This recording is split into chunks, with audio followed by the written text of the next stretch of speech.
Coming up on today's episode of Technoid. Oh man, today's episode, guys, is rich, filled with tons of stories. I don't even know which one to make the main one, but I'm gonna roll the dice. The Samsung Galaxy S21 spec and price, also size, everything is leaked out about it, so I'm just gonna, for the sake of spoilers, I'm gonna list everything that was leaked about it, talk about the pricing, and also talk about the Galaxy Buds Pros, how they will be having new features and its price also as well, and we'll discuss the new foldables coming for 2021.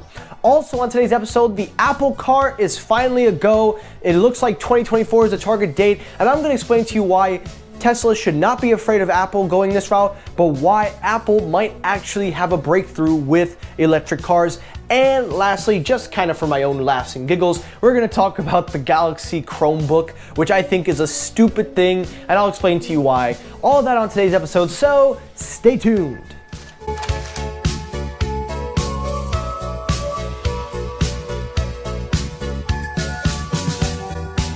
Yo, what's happening, everybody? Michael here. Welcome back to Technoid. Hope you all are doing well. Hope you all are staying safe. Now, today's episode is going to be a very special episode because not only do I have 5 stories, but today is the start of the NBA season. Well, actually, when you see this video, the NBA have already started. Today's Monday, so I'm filming this Monday night. But if you see this video, I'm repping all my Miami Heat Vice shirts and a special one to throw in there at the last. You comment hashtag ViceWave if you've made it through the video. But welcome back, everybody. I hope you all are well. Now, again, I am going to be swapping jerseys, so let me see if you're able to call out all the jerseys and see if you recognize a few players. But anyway, welcome back, everyone. For those of you joining on for the first time, thank you for tuning in. If you enjoyed the content, you enjoy what I bring to the table, please consider hitting that subscribe button and turn on your notifications so you do not miss when I upload. Also, to my returning subscribers, thank you as always. Make sure you hit the like button. And once again, guys, today's episode is brought to you by Rogue Energy. They have a nice, sweet discount thanks to my promotion code and referral. If you use the link in the description and pick up one of these bad boys yourselves, you will save 10% off, which covers the shipping costs, and you will get yourself the next best healthy alternative energy drink. So check this stuff out. Again, link in the description. All that out of the way, let's get it going. All right, let's start off the chopping block with the S21. That's gonna be the main story, but again, all these stories are incredible. I couldn't pick which one was the main one, so I'm just gonna roll the dice. The S21 series price has leaked, and it brings some good news and bad news. Well, according to Pocket Now, it seems that the S21 family's pricing has leaked, again being converted into pounds and converted into American dollars, which again is pretty simple. Every year this happens. I don't know. See, I don't like leaking this stuff because you people know about it and it kills the fun of the event. But honestly, at this point, I'll be straight up. That's what grabs the views, so. But anyway, the S21 and S21 Plus are going to be priced in the following. The S21 at 120 gigabytes will be 849 pounds, which estimates to $1,032. The S21 256 will be $899, which will be $1,092. The S21 Plus 128 will be 1,049 pounds, which will come out to $1,275 on America. The S21 Plus 1,099 pounds, which come out to $1,336. The S21 Ultra at 128 comes in at 1,349 pounds, which is $1,640 in America. Again, I'm sorry if I keep bragging on, but anyway. Moving on to the 512 variant, it will be 1,529 pounds, which will come out to $1,858, and then the Ultra at 256 will be $1,399 with a retail of $1,700. Now, if I had to put these numbers in estimate to see where Samsung is going to rank these, I'm going to go with the S21. The 128 gigabyte variant is going to be $999. Then they will do the 256 at $1,099. Then the S21 Plus will be $1,299, then $1,399 for the 256, and then the Ultra from there, they can just do whatever they want. Now, this is my problem because Samsung is literally shooting themselves in the feet, but at the same breath, they have another fallback, which kind of saves them, but their S series is really starting to get expensive. Now, I get it. It's not as expensive as I thought it was going to be, but it's expensive by no means. Now, I'm not saying everybody can't afford these, but I think Samsung is shooting a bit above and beyond because even though the technology is cool, even though it has an immersive display at 6.8 inches for the Ultra, soon it even says 6.9 inches, which is insane. I think the problem is that we obviously know the Ultra is going to replace the Note. We know that it's going to have S Pen support. We know all that. But the pricing doesn't really have a pattern to fit in for anybody's budget. Now, on the same breath, the way they save themselves is with the Fan Edition. As you know, the Fan Edition of the S20 is selling like crazy. So Samsung has a fallback there, But with their flagship lineup, I feel like the S21 should be $899 because at least that's a better entry price for me anyway. The regular base S21. The S21 Plus, $999 and above. So I'm hoping that they do tweak these prices so that they can work within the budget of the American dollar and also the average consumer. But also, I wouldn't be against if they price it high for the Ultra. If that is going to replace the Note, that should be the one that can do everything.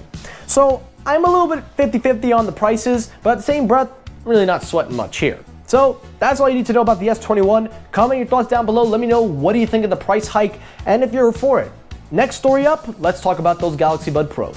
Story number 2, let's talk about those Galaxy Buds Pros. Now, as you know, I've been covering the Galaxy Buds Pros for literally an entire week, and I've been making videos about it, so check them out.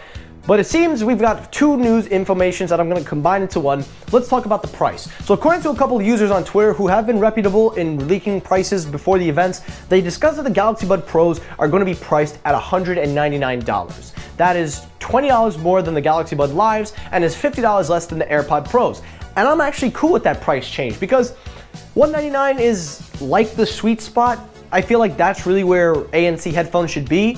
But knowing that it's Samsung's Galaxy Buds and how well they've performed, I'm not mad at that price hike. I'm not mad that they raised the price, especially from the Buds Plus. So I'm actually cool with that.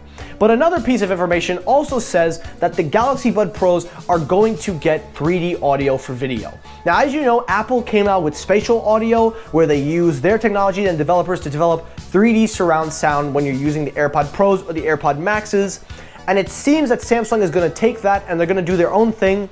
And I'm actually cool with that because a couple of years back, Bose and Sony, or one of the two, tried to push spatial audio and they really tried to make it stand out. They really wanted it to go, but no developers were behind it. So I'm really happy that Apple made the initiative to bring this feature into the mainstream. And I'm happy that companies are piggybacking off of Apple for this one. I'm not saying Apple is the first one to do it, but anything that Apple does, they mainstream it. So I'm happy that they're going to add more features and make the headphones more useful. And that's something that I'm definitely going to look forward to. So let me know your thoughts down below about that, the pros, what do you think of the price? Now let's talk about the foldables. Story number 3, let's talk about the foldables. Now you can see this is going to be a whole Samsung episode, and you see the colors are changing anyway. So talking about the foldables, as you know, Samsung has really been having a pretty decent start with the foldables. They're making a smooth transition. A lot of people are making them mainstream, and one dude even decided to freeze his foldable. Waste of money. But anyway, the main thing is they are going all in on the foldables. They are going all in on it. And that is actually really cool. And 2021, it looks like Samsung is going to make 4 foldables. We're gonna have 2 flip models and 2 Z Fold models. Talking with the foldables first in terms of the Z Flip 3 or the Z Flip 2, whatever they're gonna call it, it seems that the Z Flips are going to retain the same body, same design. There will be a little bit of tweaks in there, but there is no report of S Pen support. We don't know anything about that. And the second model, there are rumors saying that it will be an Ultra version. It's going to be a 5G version, when I find that hypocritical. They should just make it 5G by default. So I don't think there's going to be any 5G variants. If they're going to be 2 foldables, there'll be maybe a cheap one and then an expensive one. Take a look at the Z Fold 3s on the other hand, that's where we kind of diverse. With the Z Fold 3, we're looking at no S Pen support, that's what they're saying. But then the Plus variant, the biggest version, will have S Pen support. The regular Z Fold 3 will not have some of the snappier features of this Z Fold 3 Ultra. Again, I don't know where they're getting these assumptions for. But the main thing I want you guys to take away from this, and don't believe what you hear about Ultra and stuff until we get a solid lead. I will say, we are going to see 4 models. We're going to see 2 cheap folds for the Z Fold and the Flip, and we're going to see the 2 expensive models. If those 2 models get the pen support, then you'll officially know that the Note is dead. So those are my thoughts and predictions on that, and also that's the story. Now let's move over to the Chromebook. Story number 4, keeping up with the momentum, let's talk about the Galaxy Chromebook 2.